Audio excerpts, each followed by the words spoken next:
Bonjour chers étudiants, c'est Madame Fatou Ndoye Fall. Je vous présente le chapitre 3 de votre cours de technique d'expression. Alors nous allons parler aujourd'hui de communication, notamment la communication orale. L'objectif de ce cours, chers étudiants, c'est de vous amener à pouvoir dire un texte, à pouvoir vous exprimer à l'oral de manière efficace. Pour cela, nous allons passer par les objectifs spécifiques suivants. Un point important, découvrir l'importance de la communication non verbale à l'oral, savoir être attentif au langage non verbal. On parle de langage non verbal parce qu'il y a un autre langage, nous allons le découvrir ensemble. Pouvoir communiquer efficacement avec votre corps, parce que c'est pas seulement avec les organes de la parole que l'homme va communiquer.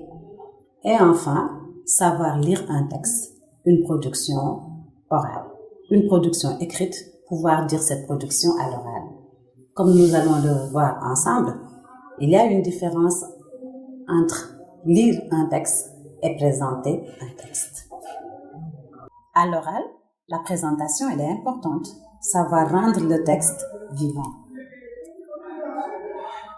Alors, la démarche que nous allons utiliser pour la première situation, nous allons mettre la vidéo, mais sans son.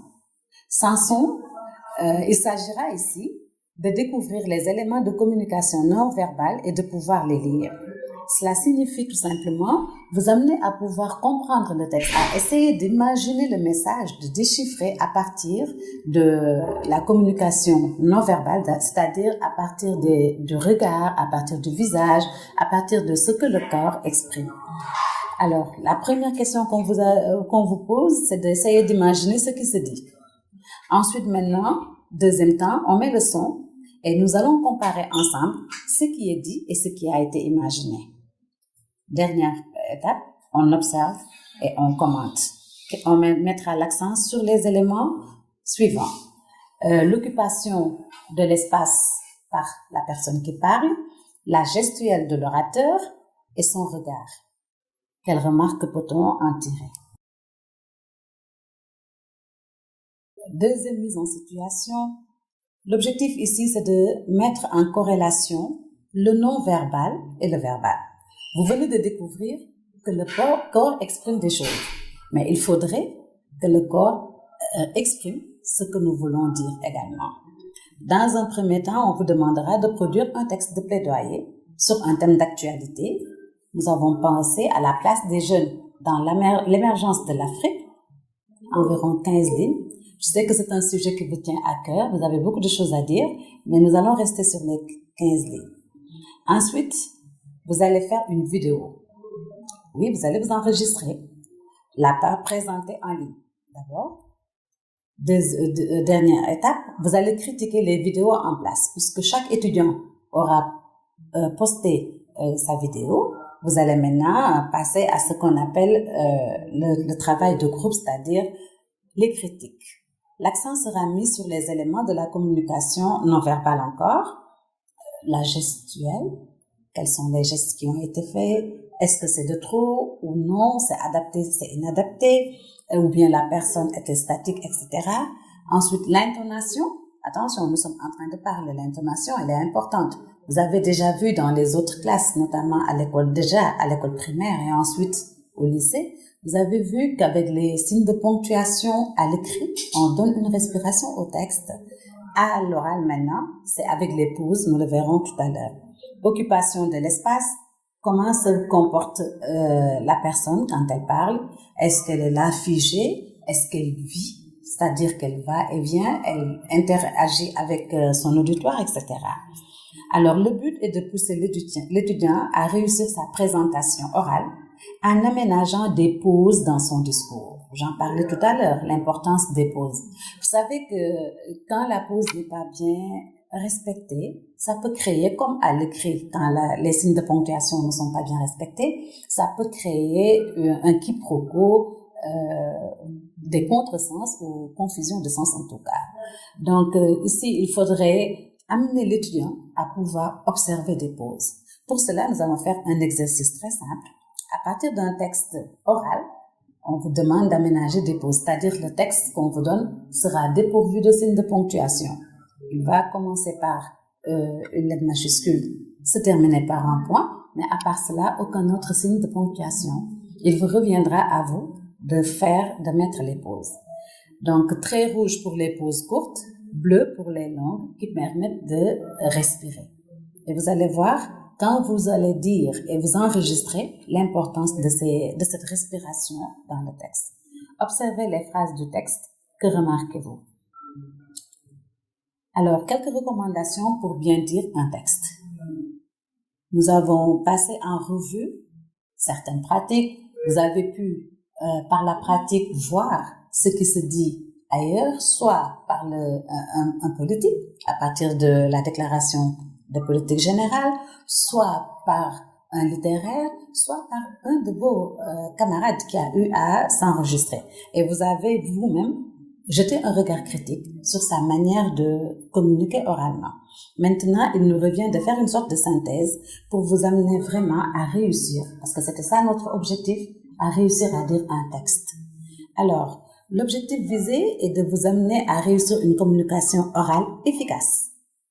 Tout le monde peut se lever et parler, mais communiquer, c'est livrer un message. Cette communication, elle est efficace quand le message passe. Et ça repose sur énormément de points pour qu'on puisse atteindre notre objectif. Alors, à l'oral, ce qu'il faut comprendre, c'est que le texte, il vit, il a son rythme.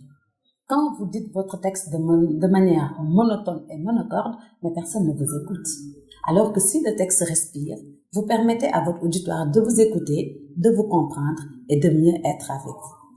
Alors, pour bien rendre le texte, il faut, première des choses, c'est la respiration.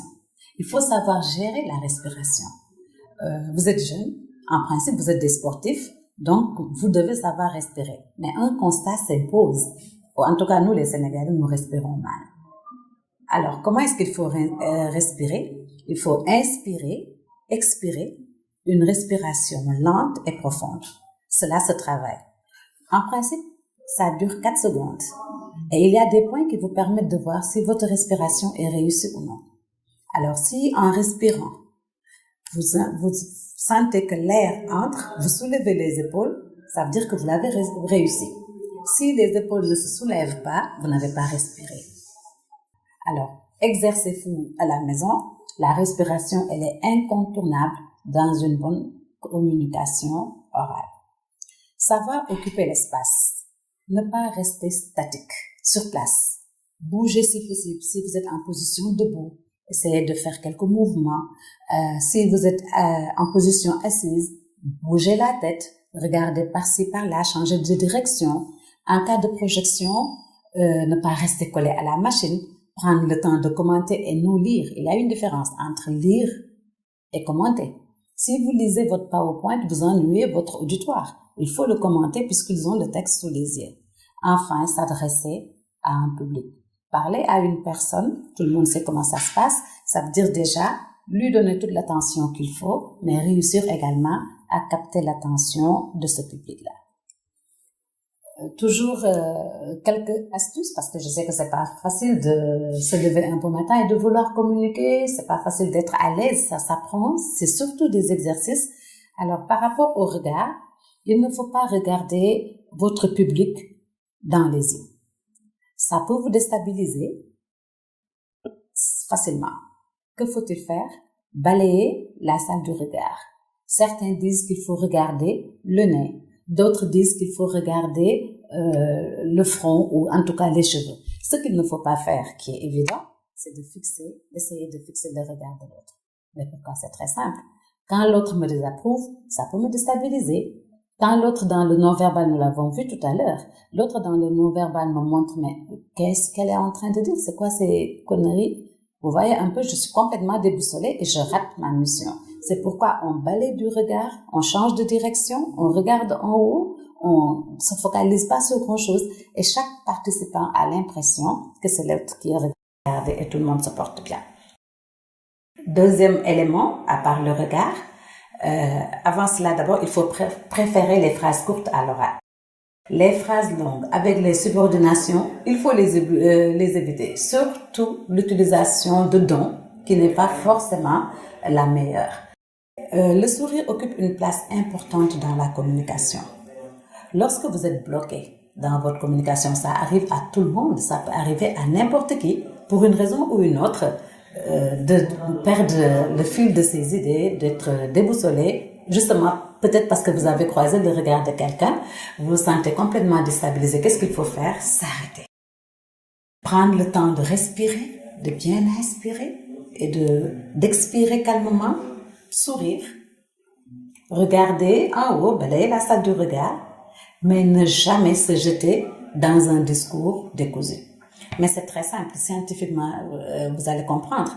Quand vous prenez l'oxygène qui arrive au niveau du cerveau, mais le cerveau est illuminé. Vous aviez perdu les idées, puisque l'air est arrivé, maintenant les idées vous reviennent et vous arrivez facilement à continuer votre présentation. Ça va dire un texte devant un public. C'est pas facile. Parler au public et non lui lire un travail. Première des choses, c'est dire, je n'ai pas à lire un texte. Imaginez, vous êtes en salle avec un professeur qui vient, le texte sous ses yeux, qui ne vous regarde pas, ne vous parle pas, qui vous lit son travail et qui s'en va. Comprendrez-vous quelque chose? C'est la même chose si vous venez parler à votre public de cette manière-là. Au contraire, vous êtes dans le non-verbal en train de lui donner beaucoup d'informations sur vous-même et sur votre travail. Je ne me sens pas à l'aise, j'ai pas confiance en moi, je ne maîtrise pas la communication orale, etc. Or, c'est pas vraiment l'objectif. Ce qui fait que il ne faut jamais venir les yeux braqués sous le texte et ne faire que lire. Il faut relever toujours la tête, regarder l'auditoire et continuer. Tourner à gauche, aller vers la droite et continuer. Il faut toujours le faire. Alors, il faut également savoir préparer son travail, parce que ce qui peut me bloquer, c'est un travail mal fait. Ça va faire des recherches, élaborer un plan cohérent, rédiger un bon texte, bien le lire à haute voix, s'enregistrer et communiquer avec son corps. Voilà des éléments qui devraient en principe vous aider à pouvoir réussir votre texte. Observez des pauses. L'autre point sur lequel il faudrait qu'on insiste un peu dans une communication orale qui est très important, c'est le temps de parole. Si on vous demande de venir faire une présentation, en général, en amont, on vous aura dit pour 10 minutes, 30 minutes, 15 minutes, 20 minutes, même en classe des exposés, vous avez un temps de parole. Il faut respecter le temps de parole qui vous est imparti. Vous savez, la pire des choses qui arrive, c'est quelqu'un qui vous parle, qui devrait vous exposer un travail en 10 minutes et qui prend 30 minutes. Il est lassant, ça veut dire qu'il a débordé ou qu'il s'est mal préparé. Pour cela, vous devez vous entraîner avec un chronomètre, en articulant bien et en respectant les pauses.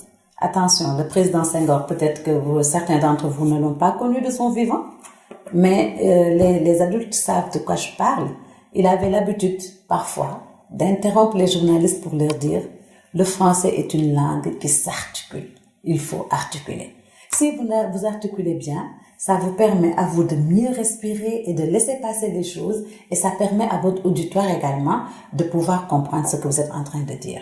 Donc, si vous vous rendez compte en vous enregistrant que votre texte a dépassé le temps qui vous était imparti, quelle que soit l'importance de ce que vous avez retenu à l'intérieur, résumez. On vous a appris le résumé en classe de seconde déjà, seconde, première, terminale.